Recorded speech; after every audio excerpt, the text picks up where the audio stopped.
So 23 cardiac arrest situation. Yeah, yeah, and I'll make that super specific.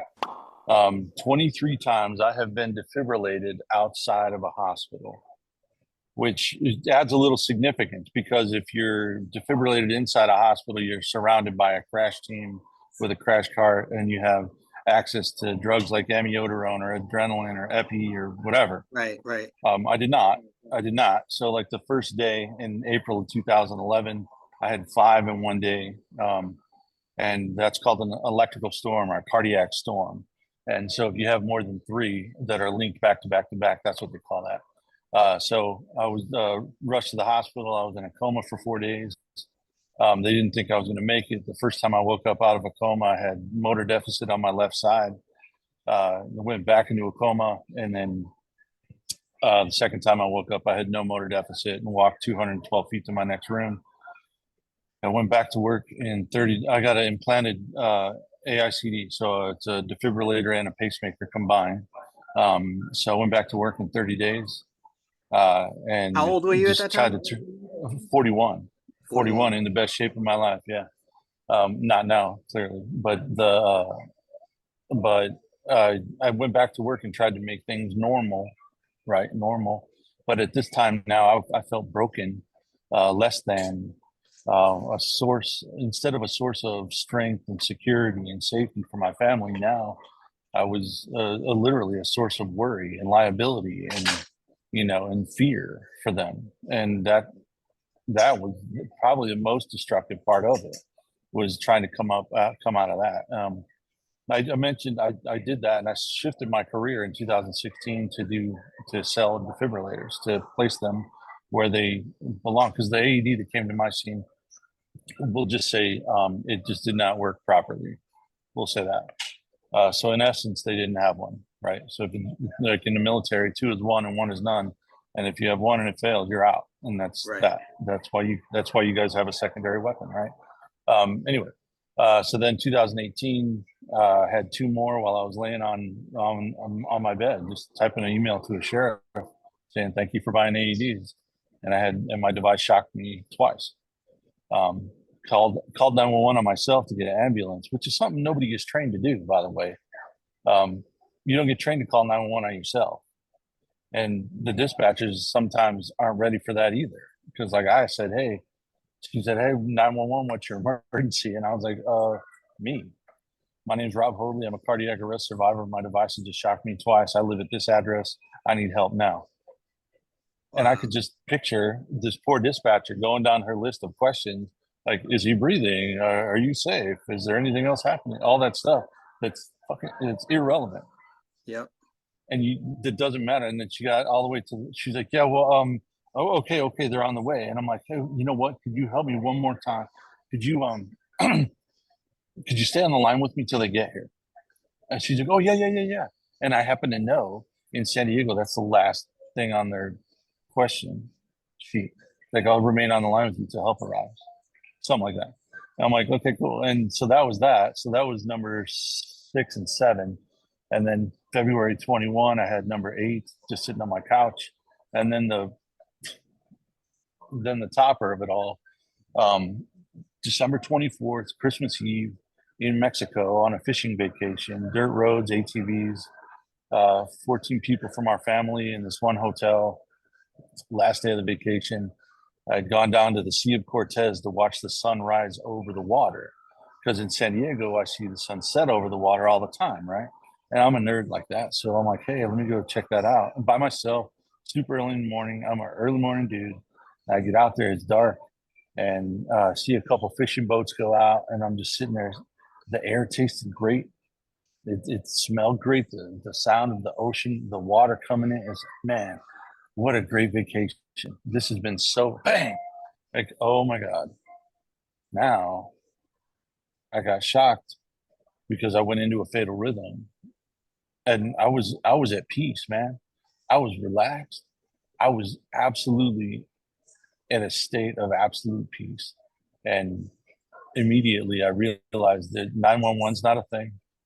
Nobody is here because it's 10 to 5 in the morning. And the cell phone service with my wife had been spotty, the whole time we've been there. So in a tachycardic rhythm, I had to start that ATV and ride it back to the hotel because that was my only choice. It was either that or like just lay down in the sand. And brother, I'm never doing that. So I got back there, and the second shock happened right in front of the hotel, and it felt like my legs, like on the cartoons, like my legs went like we're on the the ATV, and they just like shot out behind me and came back, like bang. That's what it felt. It was the explosion, man. And so we dealt with it as quickly as we could and the best way we could, and got some help coming to me so I could get to a hotel, to a hospital.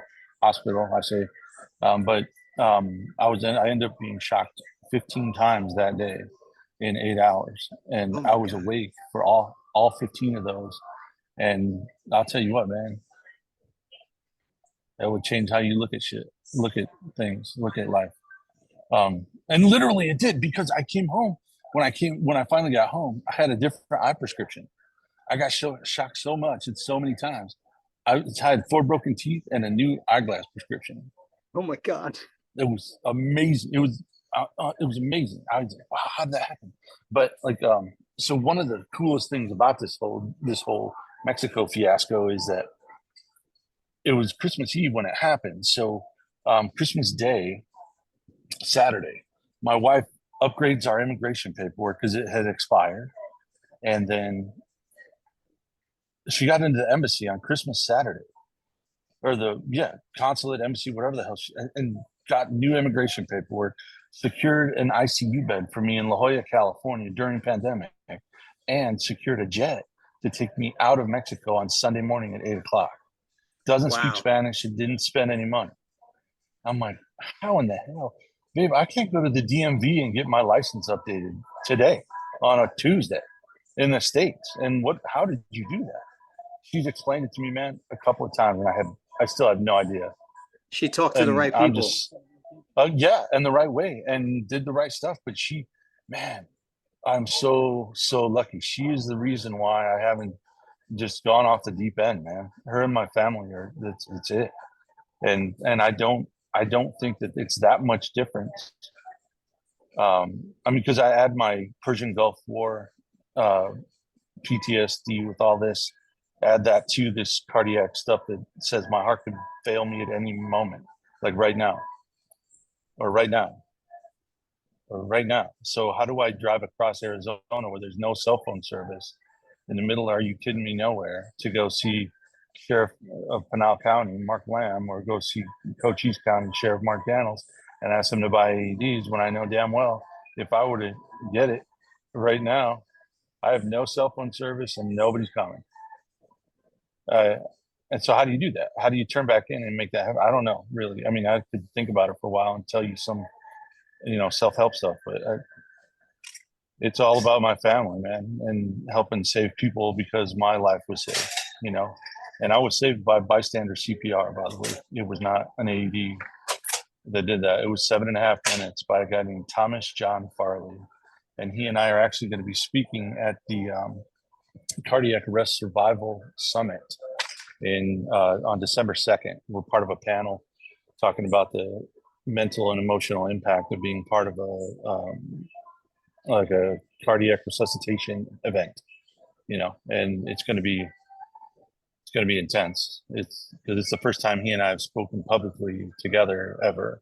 And he's not a public speaker. He goes, Rob, I'm going to cry, man. I'm like, hell yeah, you better, bro. I am. I cry almost every day, man. I ain't tripping on that at all. So How many anyway, do you know how many speeches you've given? No idea. No idea. Because I do them, and I do them for free right now. I intend to not. I intend to get paid. But it's like, I get this group and they're like, hey, can you just come talk to our Mended Hearts Society? I'm like, yeah, well, I'm going to charge you $1,000 when you're like all these old people survive heart attacks. No, can't do that. So I'm writing a book right now called At the Heart of Survival. And when that finishes, then I'm really going to be a little bit more sticky about, paid gigs, or I guess, I don't know. It's like when I got asked to sing at a memorial service, and the lady's like, what's your rate? Like, rate? Like, your husband just died. I'm not, there's no rate. I mean, I'm not doing that. A lady from my church said her husband said that I was his favorite singer in church. So could he sing it? I'm like, yeah, I'll do that. Well, how much? I'm like, no. That's not how that goes. But overall, my perspective with law enforcement and how the guy that came to my scene is still impacted negatively. Well, is impacted, however you want to put that. Makes me want to get guys like you an AED, so that when they get out of their vehicle, they're at a safe, so you can do the best. So they can go home at night and say, "Hey, Linda, today was kind of a day. I did CPR on a 13-year-old girl. She didn't make it, but I did everything I could. I did everything I could. You know, I told you, that's what I want. I told you before that my department has them in every single patrol car, Yeah, which is wild. How many departments do you think there are without AEDs? a lot, Like, do you have an a lot. idea of the No, market? I don't know how many no, I don't know, because some had them and took them out. Like, there's one state agency I'm trying to work with right now who had them, and then they had some guy who sold them a bunch, but then didn't follow up on how to maintain them, didn't help them out, and they ended up taking them out of the vehicles. Wow. And it's a state patrol size agency, is what I'm saying. And I'm like, holy crap. Do you know how many lives could be saved by having one in each of those cars? So, and we've done some really good work. I worked at Zoll for a while. Well, I worked at Cardiac Science first, and Cardiac Science was acquired by Zoll Medical. Zoll Medical is the world leader in defibrillation. February, I left Zoll, and now I work for a distributor that only sells Zoll gear. And the reason why it was important to me is because all of Zoll's AEDs have CPR feedback, and they will tell your deputy, your officer, your patrol what exactly how to do CPR. Are you doing good CPR or not? And so during the compressions, it tells you press harder, it tell you good compression. The G5 I was talking about earlier tells you press slower, press faster, press softer, or press harder and fully release. So it gives you actual feedback for rate, depth, and recoil. And that recoil is so important. And it's the only AED that gives you some feedback for recoil, that G5. But all three of them give you some sort of feedback, and others don't. They just don't. You know, How old are you now?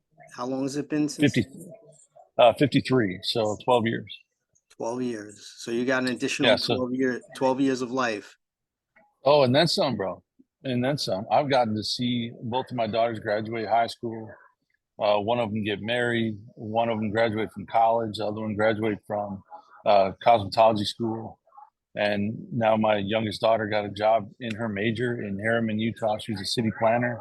And my oldest daughter is she's back in the music scene and starting to sing some more. They both have changed the world, and I've been able to see that in different ways, you know. And my wife, man, I have this thing that, like, I don't need a bunch of dough. I don't need a bunch of cool stuff. I have a really cool motorcycle, and that's about all I really care about in terms of material stuff. But my goal in life is to have see my wife smile one more time, right? And to have my daughter Kristen smile one more time. I have my daughter Lauren smile, man, just one more time, right? Dude, and if they all smiled one more time together at each other, I just need that one more time, man, and I'll be satisfied. You know what I mean? But I always want it one more time, and that keeps me going to do everything I'm doing. So what's the name of the book whatever, again? At the Heart of Survival. At the Heart of Survival. And when will it be out? Yeah. What are you thinking? Man, I don't know. I don't know, about 4 years ago, right? And so somebody told me, one of the sheriffs I work with has written a couple of books, and he said, Rob, you know, a 300-page book sells for the same price as a 150-page book. You know that? I was like, fair enough. He said, how come you're not using AI to finish this book for you? I'm like, man, I got to write my own story, dude. I mean, but I'm gonna look at it. I'm gonna look at it, see if I can fill some of those gaps. with some really professional AI stuff, you know. But I don't know. I don't know when it'll be out, but I'm doing a public speaking thing in San Francisco next week to a construction company that's having all their EH&S people come in from around the country, and then I like I said, I have a webinar on the 24th of October, and then I'm doing the panel discussion on the 2nd of December. So and in between there, I'm selling AEDs, right? Oh, and tonight I'm actually going to the guy Brandon Griffith I told you about. I'm going to his event tonight, where a couple of leaders are going to be law enforcement leaders are going to be speaking, and it's going to Where be is a really that? cool event. What state? It's here in Phoenix, Arizona. Phoenix. Okay. Yeah, and so I got to stay at this nice hotel because it's close to the Nice. event. Yeah. Rob, So man, yeah, I'm gonna go. it's awesome the fact that you're selling these to all these different departments, and Yeah. I still stand on the fact that I'd love to see you become a lifesaver, become a EMT or emergency medical, even Yeah. if you just do it, once a week, I would love that, man. I because would actually you love know what that. you're doing. You know what you're doing. Yeah. Yeah. Yeah, I do, and I care, and I care. It's not just it's, I don't know. This is my mission now, man. I haven't felt a mission like this since I was in the military. Right after I got in the military, I finished up college, got my MBA, and was just working to make money. And so that bumper sticker that you may have seen, man, that says "If you do what you love, you never work a day in your life." Right? Yep. I always thought that was such crap, dude. It's like, whatever, man. You work your ass off until you can't work anymore, then you retire, and people in the Midwest move to Florida, and that's work. That's your career, you know. And and you wake up, and on Monday you're like, oh crap, I gotta go to work, and then Wednesday you're like, cool, hump day, I'm almost there, and Friday you're like, I hope I have a couple of fun tickets to rub together to go do something fun with my family, and after the second football game on Sunday, you're like, ah crap, I gotta go back to work tomorrow. And I'm like, that's not the life I want, man. So now, since realizing, shifting my mindset to I don't have to, I get to, right? In my life, I don't have to do anything. I get to do everything I'm doing. And I don't have obligations, I have opportunities, I right? love And that. so it's not, and so because of that, it's been emancipating, man. It's like, all right, cool, cool. Do I work? Yeah. Is that how I pay my bills? Yeah. Okay, cool. Cool. And is there going to be good days and bad days? Yeah, totally. Just like everybody else's life, you know. But if when you don't feel like you are burdened by it, that it's actually something progressive that's getting better, you're bettering things, then I think that we're living up to what Plato said, that our job on earth is we're supposed to be the best rational being we can be. And it's rational that if I felt like more people need AEDs to save people like me, that I help do that. Right? That makes sense. It's rational. So that's I what I'm want to doing, and I I do want it to fly out 24 to hours. Cali and do like a AED, like a YouTube video on them with you. Come on with it. And are you? But you're on the East Coast now, right? You're in New York. Yeah.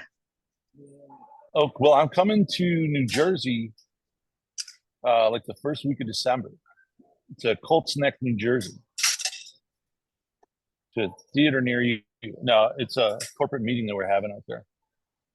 Okay. And so I don't know how far that is from you, but I might be in Vegas then. I just have to double check. so we're gonna cross in the air. That's awesome. That's You got awesome. any No, that happens to me a lot. you got any sheriffs that you know in Vegas? Nye County, where Pahrump is. And Clark County Detention has some of my stuff, but I don't know the sheriff there. But what are you going to Vegas for?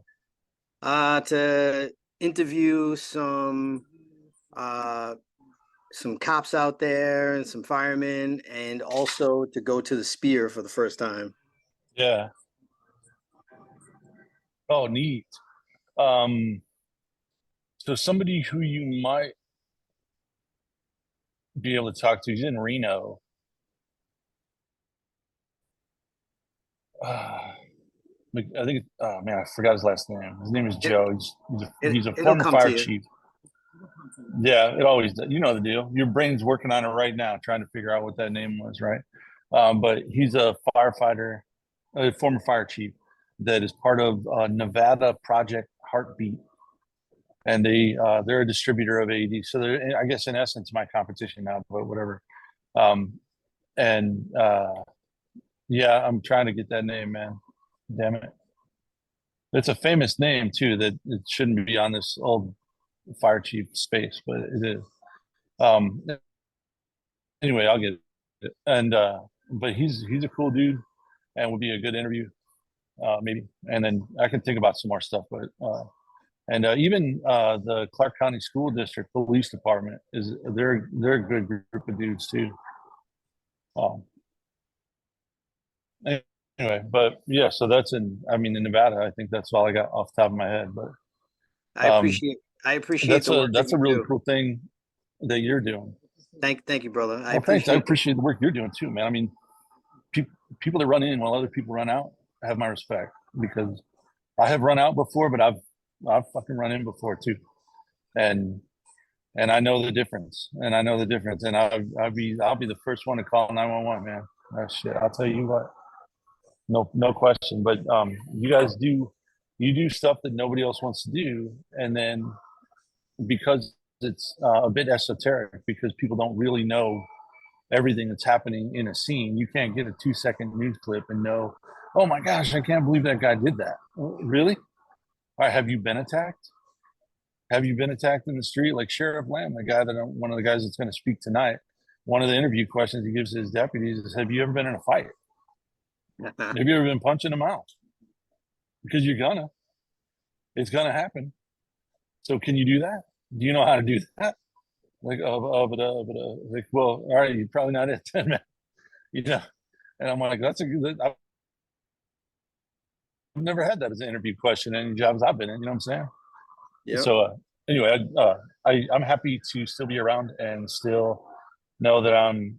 So 42 people have been saved by devices I've placed that I know of. Right, I don't get all of Four- the reports of people that use my stuff. 42, you said? Yeah, that I know of. Wow. And it's and with the awareness that's been raised by Damar Hamlin, and a couple of years ago, the soccer player Christensen that went down on the Danish soccer team, and then now Bronny James recently going down at USC. All three of those people were saved by Zoll AEDs that I sell. Right. I mean, I didn't sell those, but I mean that's the kind of gear that I'm representing, and and all three of them were top-notch athletes, and that's the example of anybody, anywhere, anytime. Is when you have a top-tier athlete go down like that, you think, oh, it's just a fat white guy, but the fact is that's a heart attack that you're thinking about, and it's not a cardiac arrest. A cardiac arrest is electrical. It's not plumbing, right? It's different. So I like raising that awareness. I like talking to people about it. I like, and there's some disaster capitalism in what I do, right? You try to scare people into doing it the right way, but I'm okay with that part of it, because what I'm not making anything up. I'm not fabricating any sort of a circumstance. I can show you pictures of my save. I can show you pictures of people working on me while I'm dead, and there's nothing Hollywood about that, man. I can show you the faces of the 4 people from my company that you can see on the periphery looking at me while they're trying to save my life. And those 4 people will never be the same again. They will never unsee that. They will never not know what that feeling is. And Was there was it, how do Rob, you get past that? let me ask you, was there ever a moment where you woke up Yeah. and you felt like you had actually been dead for a short while? No. No, I woke up 4 days later out of the coma, right? And I just didn't know, and I didn't know where I was at all. And I was actually, and you're stoned, right? So I'm all drugged up on coma drugs, and so I wasn't able really to put much together at all. What I knew was, like, I heard my sister start to cry. I heard my brother correct the doctor because he's like, "Oh, hey, hello, hi, Robert, welcome back." And my brother's like, his name is Rob, right, in his Chicago accent, and I'm like, "Hey, Sean's here," and I hear Dawn crying. She's here, and like, this is clearly a hospital. Um, this is bad. Some something really happened. I had no idea what had happened. So, uh, and then not until they told me that you were dead, bro, several times, and you were dead, and I'm like, what? How? What? And I'd never heard of an AED. I'd never heard of cardiac arrest. Nothing. But they told my wife that when I actually, they said, if your husband regains consciousness, he may not be able to care for himself, because I was down for so long without oxygen in my brain. Wow. So I didn't know that I was dead. No. Let me ask you this now. Are you able to take walks? Oh yeah. No, I'm cleared to work out however I want. Yeah. And how many steps a day? I'm totally. Like, are you tracking your step? I saw you track your heart rate every 30 seconds or so. But are you tracking your steps too? Yeah. Yeah. So I close my rings. I've closed my rings on my watch. Every day except for like 4 days that we were on vacation, and so I do that just about every day. It's like, I think I have 2,000 steps. I think I bumped it to 3,000 because I was getting back out on the road. But so there's that, and then it matches like activity and time standing and stuff like that, right? Tracks all that stuff. So honestly, I know we could all do more of all that, but I am imperfect, right? I am. And how about your diet? Still a work in progress, like anybody else. I'm not a fitness fiend. I was no. Well, I do. I changed it because like my family was tripping about caffeine intake, because I do like coffee, but I cut that way down. So stimulants I've cut down. My wife is type 2 diabetic, so we have everything sugar free in the house anyway. So I cut down on sugars. And my real problem for overall health that I need to work on the most is sleep. Because what some folks don't understand is that when you're going to sleep, right, when you're nodding off and you're right in that space between awake and asleep, right, until your body finally gives up and you're asleep, that space right there is how it feels when I go into a cardiac arrest. So every night when I go to bed, I have to mentally and physically and emotionally prepare myself to go to sleep, so that my brain doesn't release chemicals like, oh shit, he's going to die again. And that has been really hard. And then when I go to sleep and I have these night terrors about the Gulf War or cardiac arrest, or when they come together in some of my dreams, that is that's a bad night. So, so sleeping would be the best thing for me to work on for health wise. And, because then also you're making better decisions because you have a rested brain and, and rested body, and you're doing better things for yourself, with yourself and other people, by taking better care of yourself with sleep. So that's what I'm working on the most right now. Hey, brother, I'm going to let you go. I appreciate you coming on. You know what I say? I'll catch you in Jersey. We'll do it in person. Oh, all right. I love it. That works for me.